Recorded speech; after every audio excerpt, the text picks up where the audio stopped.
Under the pale moon of Wallachia, the wind carried the stench of death through the Carpathian hills.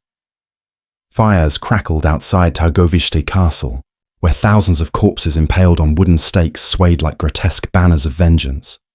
Inside the fortress, Vlad III, Dracula, the Impaler, sat in silence, his eyes reflecting the flames outside. Around him, nobles' wives trembled in terror, their jeweled veils stained with tears and soot from burning villages. Their husbands had betrayed the prince, joining rival factions that sold Wallachia's freedom to the Ottomans. Now their punishment extended beyond death. It would reach into the flesh, hearts and honor of their women. Vlad rose from his chair, his shadow stretching across the chamber like a serpent ready to strike. He spoke softly, almost tenderly, as he asked the women whether their husbands had ever been faithful to their vows. No one dared answer. Silence filled the hall thicker than smoke from the pyres outside. The prince smirked, for he already knew the truth, not of their fidelity, but of their fear. He believed corruption spread like disease through the softness of women and the weakness of men. To purify a nation, he declared, one must begin by burning its sins at their source. So, as soldiers dragged the women forward, Vlad began his ritual of moral cleansing, a spectacle of horror disguised as justice. Witnesses wrote that he lectured about virtue as he prepared instruments of pain and public humiliation. For him, pain was not cruelty. It was revelation, a mirror reflecting the soul's hidden filth.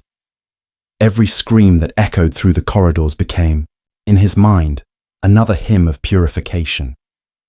He ordered that the wives of traitors be stripped of nobility, titles, and even the mercy of anonymity. Their faces, once admired in court, were now marks of shame paraded before the people. Some were forced to watch their husbands' impaled corpses, as Vlad reminded them that loyalty had a price. Others were taken into custody, promised redemption through labor and penance. Lies meant only to prolong agony. The chronicles tell us that Vlad's cruelty was methodical, not madness, born from a belief in divine order. In his world, love and loyalty were measured not by tenderness, but by how much suffering one could endure. He saw himself as both judge and executioner, the hand of God striking against lust and betrayal. Even the church dared not oppose him. Priests blessed his deeds as acts of righteous purification. And so, behind the walls of Targoviste, morality became a weapon sharper than any blade. The wives of his enemies became symbols of broken oaths, their bodies the canvas for his sermon on virtue, but history remembers only whispers of what he truly did to them. Acts too dark to survive the parchments. Ink, for in the eyes of Vlad the Impaler, terror was truth, and silence was salvation. And as dawn rose over his blood-soaked kingdom, the impaled corpses outside swayed gently, applauding their master in death. To understand why Vlad's cruelty toward women was so deliberate, we must enter the dark labyrinth of his mind. Born into a fractured world, he was raised on betrayal, exile, and humiliation. His earliest memories carved from fear. As a young hostage in the Ottoman court, he learned that power did not always roar. Sometimes it whispered.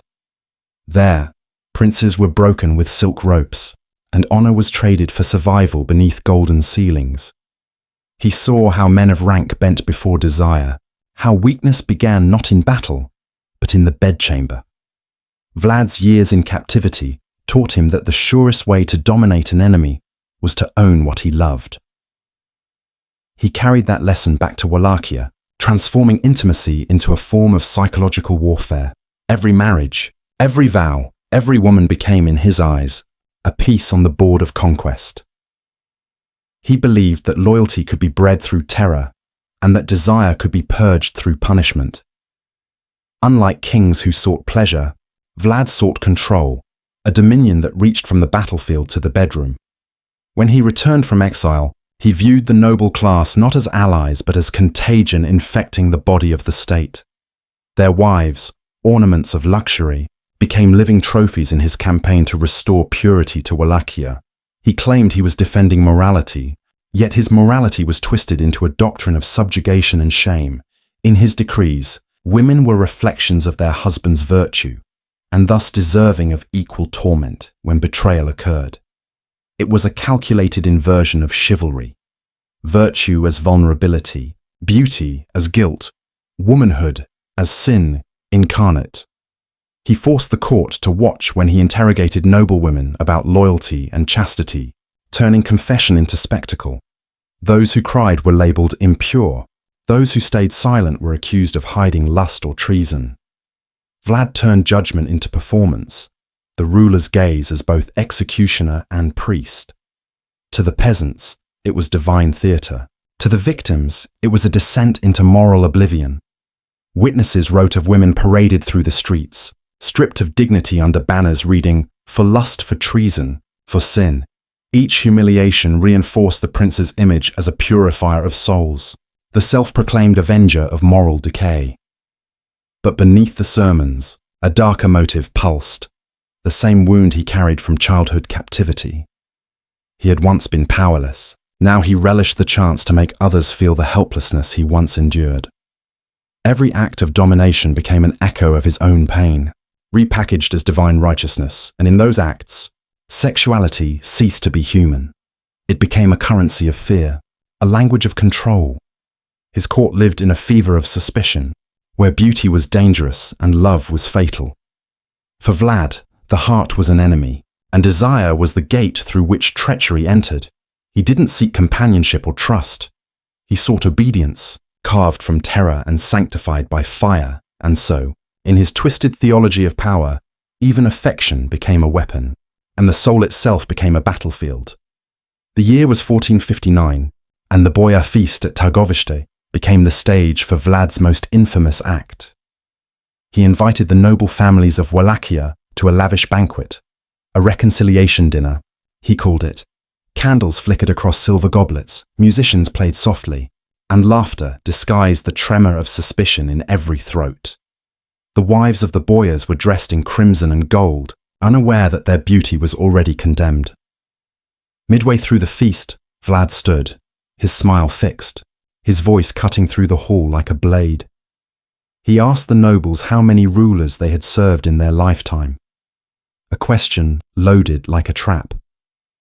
Some answered cautiously, others boasted of their loyalty to his late father, unaware of the doom it summoned. Vlad's face hardened. He accused them of betraying his bloodline, of murdering his father and brother through cowardice. At his signal, soldiers sealed the doors. The banquet had become a tribunal of death. The men were dragged outside, their screams swallowed by the crackle of torches as stakes were raised. Inside, the wives clutched one another, trembling as they heard the wet thuds of impalement pierce the night. Vlad ordered them to the courtyard, forcing them to watch as the stakes rose like a forest of agony. The impaled husbands writhed and moaned, their bodies twisting against the moonlit sky, a sermon written in blood. Then Vlad turned to the women, his tone eerily calm, calling them the roots of corruption. He accused them of seducing noblemen into treachery, of feeding lust that destroyed kingdoms. Some pleaded for mercy, others fainted, but Vlad's eyes saw only sin draped in silk. Chroniclers describe how he ordered fires lit around the courtyard, declaring that chastity must be proven through flame. The women were forced to walk barefoot across burning coals, a twisted test of purity before the watching soldiers. Those who fell were declared impure, their bodies thrown to the pyres, a purification of the flesh, he called it. A few who survived the ordeal were enslaved, sent to monasteries or labor camps as redeemed through penance. Vlad's cruelty was deliberate, not drunken madness. Every scream was part of his moral performance for the people. He wanted Wallachia to see what betrayal cost, not in coin or title, but in blood and womb. He spoke often of cleansing his realm, but his purification resembled hell more than heaven. Rumors spread quickly through Europe, tales of impaled nobles, burned wives, and feasts of horror. The Saxon merchants who fled his realm described him as a demon wearing a crown of discipline. Ottoman chroniclers called him Kazaklebe, the Impaler Lord, a title both feared and cursed, and yet, among his subjects, whispers mixed fear with admiration. They said he alone could tame chaos. His vengeance against the boyars' wives became legend, not for its brutality, but for its cold conviction. He believed sin could be burned from flesh, faith proven through agony, and loyalty enforced by terror. That night, as ashes rose into the black sky, Wallachia understood. The prince's love was deadlier than his sword, and from that moment onward, every noblewoman in his realm lived under a silent oath, obedience or oblivion. In the years that followed the Boyar feast, Vlad's court became a theatre of fear where intimacy itself was weaponized. Behind every feast, every marriage, every whispered conversation, there lurked a shadow, the threat of the prince's gaze. No secret remained private, no affection remained innocent, for Vlad saw desire as the root of treason. He ordered spies to monitor noblewomen, servants, and even widows, convinced that lust conspired against loyalty. Letters intercepted between husbands and wives were read aloud in his council as evidence of potential rebellion.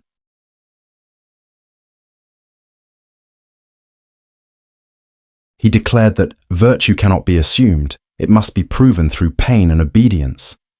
So began his era of moral decrees, laws that dictated how a woman should walk, speak and dress. He imposed curfews, forbade certain perfumes, and banned silk garments for widows, fearing they tempted men into betrayal. Public markets became places of humiliation where accused women were displayed in stocks under banners of impurity. Vlad's cruelty wasn't random.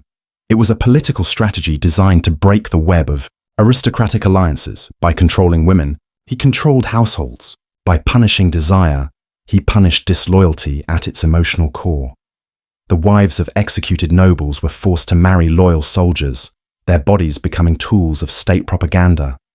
To refuse was death, to submit was survival, both paths leading to a quiet kind of annihilation. Meanwhile, his brother Radu the Fair ruled in exile under Ottoman favor, using charm and diplomacy instead of fear. Radu's soft-spoken elegance contrasted sharply with Vlad's iron piety, and whispers spread comparing them to Cain and Abel.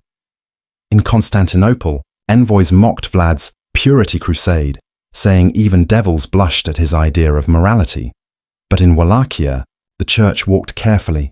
Priests blessed his edicts, claiming his punishments purified the realm. Hypocrisy dripped from the altars. Scripture was twisted into chains that bound the flesh and silenced dissent. In truth, religion had become the mask for control, the sanctified excuse for humiliation and execution. At court banquets, noblemen drank nervously, unsure whether a toast or a glance might doom their wives. Rumors spread that Vlad's chambers contained instruments of confession, iron hooks, heated brands, and seats of spikes. He called them thrones of virtue, claiming they could extract truth from even the most deceitful hearts. One Saxon envoy wrote that Vlad's obsession with female purity bordered on madness, a fanatic's war against his own shadows. Each punishment grew more theatrical, each decree more invasive, blurring the line between ruler and inquisitor. He staged moral trials where women accused of gossip faced the same torments as adulterers or spies. The court became a monastery of fear, obedience enforced not by faith, but by the constant threat of flame. And yet behind his sermons, a darker paradox emerged. The man who condemned desire could not escape it. Accounts suggest that Vlad himself kept mistresses in secret, claiming they were instruments of confession, not pleasure. Each night, he preached purity to his council, and each dawn, another woman vanished into the depths of his fortress. The contradiction defined his reign: purity through corruption, faith through violence, love through pain. In his pursuit of moral control, Vlad had created something beyond tyranny, a religion of fear with himself as God. Among the common folk of Wallachia, fear of Vlad's decrees seeped into every corner of daily life. Women no longer dared to laugh in public, for laughter was seen as temptation's whisper. A glance held too long, a smile offered too freely, could summon soldiers to one's door before dawn. Peasants whispered that the devil himself had taken the throne disguised as a priest of purity. In villages, priests repeated Vlad's sermons, warning that the sins of women brought famine and plague. Mothers told their daughters, "Hide your beauty, child. The prince punishes what he cannot control." Tales spread of women accused of gossip being flogged in marketplaces until their tongues swelled with blood. Wives of soldiers vanished after rumors of flirtation. No body was ever found, only a note marked cleansed. Even weddings became trials of faith, with priests demanding brides swear purity upon the relics of martyrs. Those who refused or faltered were dragged away for questioning, never to return. The castle walls of Târgoviște echoed with cries that blurred. Prayer and agony into one chronicle describes a well of purity where women were ordered to prove innocence by plunging their hands into boiling water. Those who withdrew their hands unburned were deemed blessed. Those scarred were called liars and punished further. It was justice inverted. Suffering became proof of guilt, silence proof of deceit. Even childbirth was shadowed by superstition, for Vlad decreed that infants born from sinful unions be taken for judgment. Some were left to die in fields as offerings to divine vengeance, their cries fading under the morning frost. The peasantry lived under eyes that never slept, spies in every tavern, watchers in every church. Men began distrusting their wives, fathers their daughters, as paranoia replaced affection across the land. In the capital, the merchant class prospered from fear, selling holy garments and blessed oils to ward off suspicion. Meanwhile, the clergy collected confessions like currency, trading absolution for loyalty to the crown. Yet beneath the terror, resentment simmered, even among those who praised Vlad as a savior. Women composed secret songs in the fields, verses that mocked the prince's crusade for purity. One such verse, later recorded by Saxon travelers, began, "He burns our beauty, calls it sin, yet hungers for its ashes." These whispers were acts of rebellion, quiet defiance against a world ruled by sanctified violence. To the outside world, Vlad's laws appeared orderly. Within his borders, they were suffocating rituals of despair. He had created a nation of trembling bodies, too afraid to love, too broken to rebel, and yet this fear bred an eerie peace. Crime vanished, adultery nearly disappeared, and obedience was absolute. But peace born from horror is a fragile illusion, and beneath it, the ground began to crack. For every tyrant who builds his power on terror forgets that terror always hungers for new victims. Soon, even those who once cheered his name would find themselves kneeling before his judgment, and the line between purity and madness would finally blur beyond recognition. It began with whispers in the corridors of his own fortress, whispers Vlad could not silence. The wives of his loyal guards started, disappearing one by one, without cause or accusation. Servants spoke of secret executions at night, of muffled screams echoing beneath the chapel floors. Even the most faithful men began to fear for their families, for purity had become an impossible test. Then came the tale of the concubine, the woman Vlad once called his mirror of faith. She was beautiful, devout and utterly obedient, or so she thought, until the prince's paranoia turned inward. One morning, he accused her of lying about her virginity before she came into his service. She swore her innocence before God, but Vlad demanded proof that no man had touched her before him. In front of his court, he ordered her disemboweled, declaring he would see the truth with his own eyes. Witnesses said he wept as she died, claiming he loved her too much to let deceit live inside her. That single act marked the moment when loyalty curdled into horror, and his supporters began to break. The same nobles who once praised his discipline now saw a man consumed by divine delusion. Priests, who had blessed his punishments, whispered that he had turned from God to madness. Even his brother Radu, ruling nearby under Ottoman favor, called him a beast who feeds on faith. Vlad's paranoia deepened. He saw betrayal in glances, heresy in silence, and conspiracy in sleep itself. He began executing his own advisors, accusing them of conspiring with women to overthrow him. Soon, his palace resembled a tomb, corridors empty, guards too frightened to speak, servants fleeing at night. When the Ottomans invaded in 1462, they found a nation trembling, leaderless beneath its tyrant's shadow. The boyars he had not yet killed refused to fight, leaving his army hollow and desperate. Vlad fled into the mountains, carrying with him a handful of loyalists and his unburied guilt. For months, he hid among ruins, surviving on paranoia and prayer, convinced even the wind plotted against him. Those who found him later said his hair had turned white, his voice cracked with endless confession. He claimed he was still cleansing his land, that only through fire could the soul of Wallachia be reborn. But by then, even the peasants prayed for another ruler, any ruler, who would end his reign of purity. Vlad's final downfall came not through war, but through the weight of his own convictions. He had built his power on the illusion that terror could sanctify, and it devoured him from within. When his corpse was discovered, headless and mutilated, even his enemies refused to display it. They buried him without prayer, fearing his spirit might return to finish what his body could not. In that silence, Wallachia exhaled for the first time in years, a kingdom mourning and relieved at once. His death ended the sermons of purity, but the echoes of his madness lingered like smoke over the fields.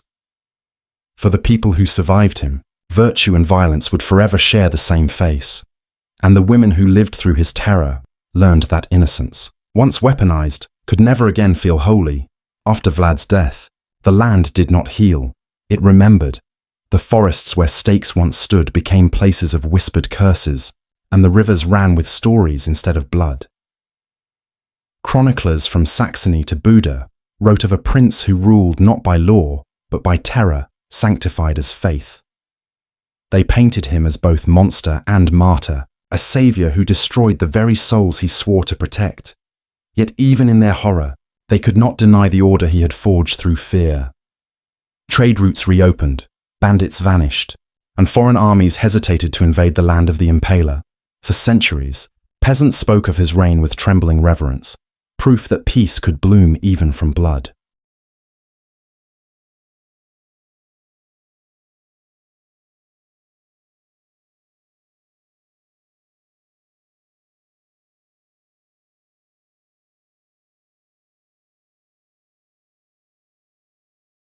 But among the women of Wallachia, his legacy was remembered in silence, in the language of scars. They passed down stories of the wives he punished, the mistresses he killed, the daughters he burned for virtue. In their tales, he was not a prince but a curse, a warning whispered to young brides on wedding nights. Remember, they said, purity is not salvation. It is the mask worn before the flame. Archaeologists later uncovered burial pits near his fortresses, filled with the bones of women and children. Some had their hands bound, others still wore the charred remnants of silk, a graveyard of obedience. Written records from his scribes described purifications carried out in the name of divine law, their tone chillingly bureaucratic. Each line read like a sermon turned into inventory. 3 wives corrected, 2 cleansed by fire, 1 redeemed through labor. The language of morality had become a machine for murder, precise and passionless. Over time, Europe turned his legend into myth, transforming the man into a creature of eternal hunger, Dracula. The vampire was a literary ghost born from the memory of his human crimes, a metaphor for power feeding on purity. But behind the myth lay the same truth, that domination disguised as virtue can consume entire civilizations. The Church later condemned his actions publicly, yet privately used his terror as an example of discipline. Kings and inquisitors across Europe studied his methods, admiring how fear could enforce moral obedience. They called it the Wallachian doctrine, the idea that order requires pain, that purity demands sacrifice. Centuries later, this doctrine would echo through witch trials, inquisitions, and honor killings across continents. Vlad's story became a mirror for humanity's darkest instinct, to sanctify cruelty when it serves control. And so his wives, long turned to dust, became symbols of a timeless tragedy, the silencing of women beneath the guise of moral war. Their agony was rewritten as righteousness, their deaths as divine necessity, their screams as hymns of discipline. But history, though written by victors, never fully forgets. Fragments of their suffering live in every folk tale, every cautionary legend whispered by firelight in Wallachian villages. To this day, locals say that on cold nights, the castle walls of Târgoviște still breathe. They say you can hear women weeping softly in the wind, mourning not for death, but for how their purity was used against them. And perhaps that is the truest horror of Vlad's legacy, not the blood he spilled, but the faith he twisted to justify it. For even now, centuries later, the same illusion endures in every tyrant who calls his cruelty justice. The same sickness lives in every society that punishes desire but worships domination. Vlad the Impaler's story is not a tale of medieval savagery. It is a reflection of the disease within power itself. He sought to cleanse his people of sin, yet became the very sin he feared. Merciless, sanctimonious, and eternal, history crowned him a monster, but his methods were all too human, all too familiar. And as time buries bones and burns truth into legend, his shadow still lingers, whispering that purity in the wrong hands becomes the darkest corruption of all. Centuries passed, but Vlad's name refused to die. It lingered like an unhealed wound in the memory of Europe.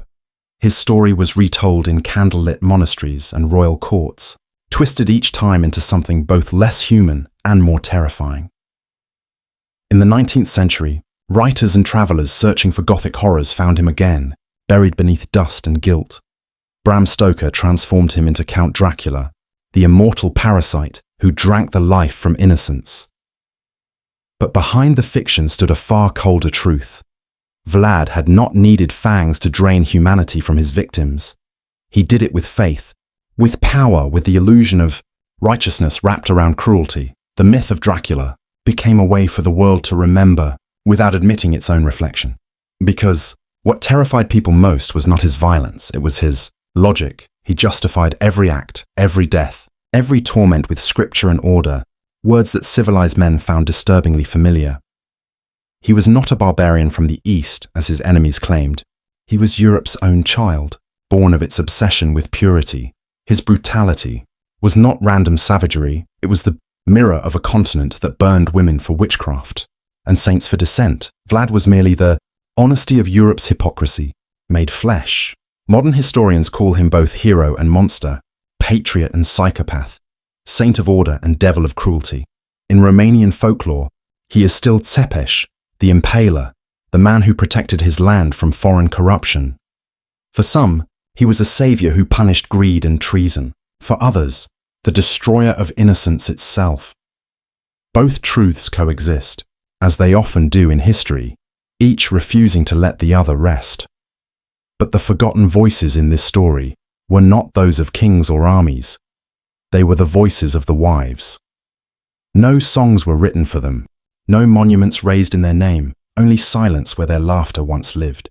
They were women turned into warnings, stripped of identity until their suffering became parable. Their deaths taught the next generation of women that virtue meant survival and silence was salvation. Across centuries, this fear persisted in every society that punished women for men's ambitions. From Wallachhia's fires to Salem's gallows, from honor killings to modern moral purges, Vlad's logic never truly vanished.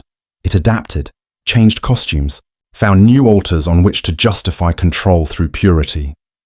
Even today, rulers speak of cleansing nations, protecting virtue, restoring moral order, echoes of his same delusion.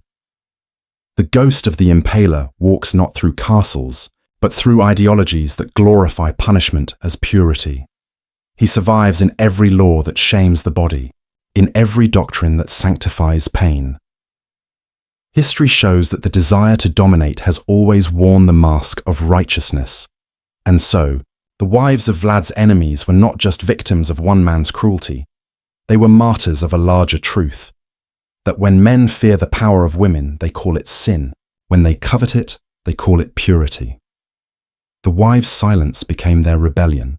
Their forgotten suffering, a quiet resistance that time could not erase, because the true curse of Vlad the Impaler was never immortality. It was relevance. His story continues because humanity still dances with the same temptation, to believe that cruelty, when justified, becomes sacred, and until that illusion dies, his legacy will never rest, nor will the ghosts of those he called impure.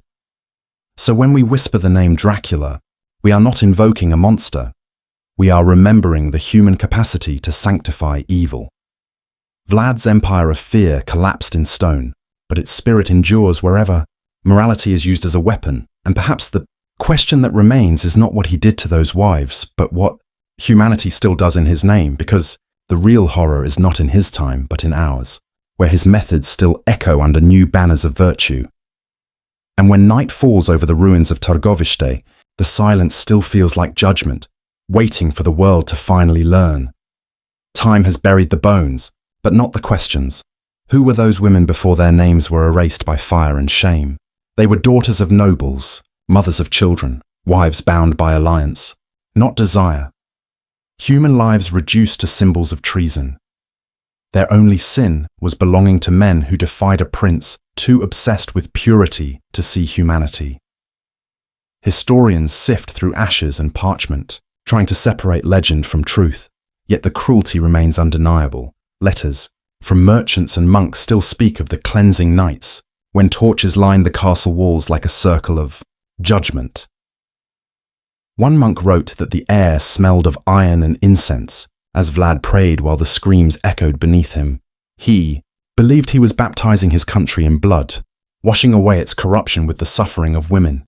Even now, scholars debate whether this obsession was madness or a twisted theology of statecraft. For in his eyes, the body was the battlefield where loyalty and sin were tested, and the wives of his enemies were merely the flesh upon which he wrote his sermons. This blurring of faith and violence was not unique to Vlad. It was the sickness of an entire age. From inquisitors in Spain to Puritans in England, across every empire, morality was turned into spectacle. Public torture became moral theatre, and the audience learned to call cruelty holy. The power of a ruler was no longer measured in justice, but in his ability to define what was sin. Vlad mastered that art. He made fear indistinguishable from faith and obedience indistinguishable from virtue. Yet the more he preached about purity, the more impure his soul became, a man drowning in his own doctrine. His punishment of women was not just vengeance, it was projection. The hatred of desire he could not control. He destroyed what he desired, and desired what he destroyed, until every act became both punishment and confession. That cycle of guilt, repression, and cruelty became the essence of his rule and the seed of his legend. Centuries later, the myth of Dracula inverted his story, turning the preacher of purity into the devourer of it. The vampires. Kiss became the poetic revenge of those silenced wives, their pain transformed into eternal hunger. But behind the romance of the myth lies a far darker truth. The real Vlad was no romantic villain. He was the face of religious absolutism, the kind that burns and impales in the name of moral perfection. And what makes his story terrifying is not how distant it feels, but how familiar it still sounds.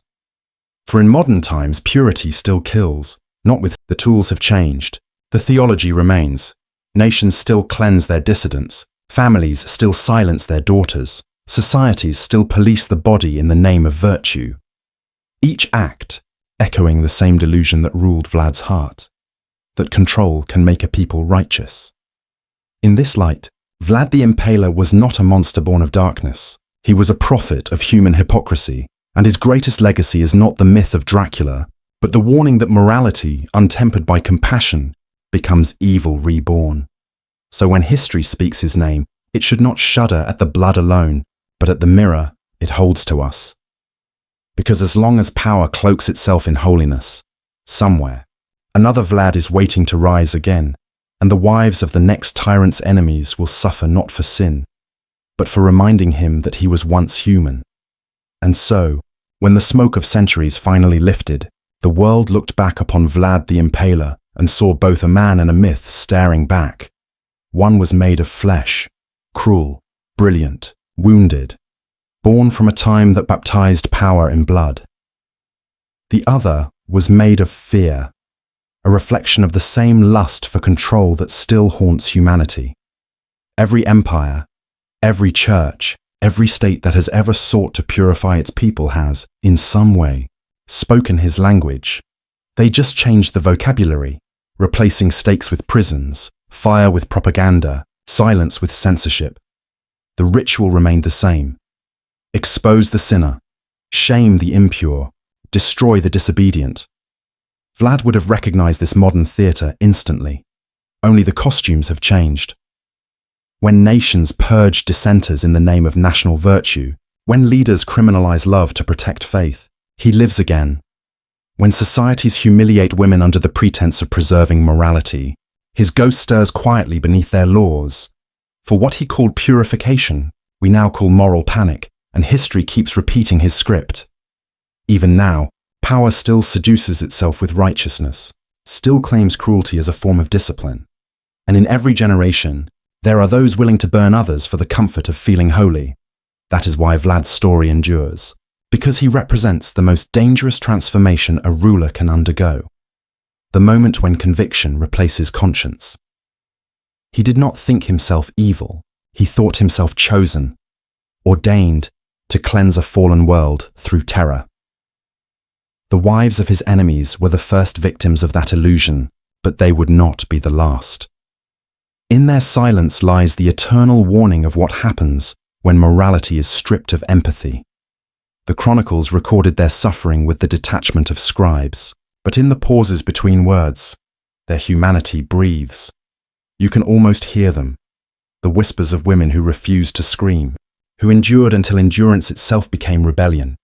Their bodies turned to ash, their names lost, but their story outlived the empire that erased them.